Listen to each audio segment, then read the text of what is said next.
Lavana from Lexis & Company, working as an intern. Today I'll be talking about classification of statutes under the interpretation of statutes.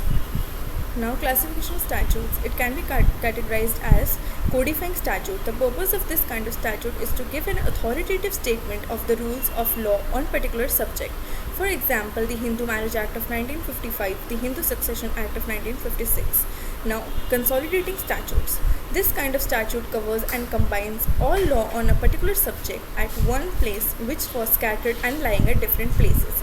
For example, the Indian Penal Code and the CRPC, or the Code of Criminal Procedure.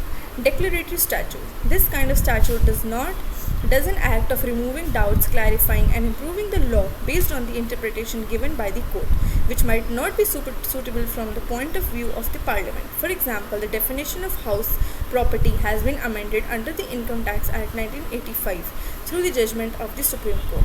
Remedial statutes. Granting of new remedies for enforcing one's right can be done through the remedial statutes. The purpose of this kind of statute is to promote general welfare for bringing social reforms through the system. For example, the Maternity Benefits Act 1961, the Workmen's Compensation Act 1923. Enabling statutes. They basically have a purpose to enlarge a particular common law. For example, Land Acquisition Act enables the government to acquire the public property for the purpose of the public, which is otherwise not permissible. Disabling statute. It disables a statute, basically it restrains the common law and puts some restrictions on it.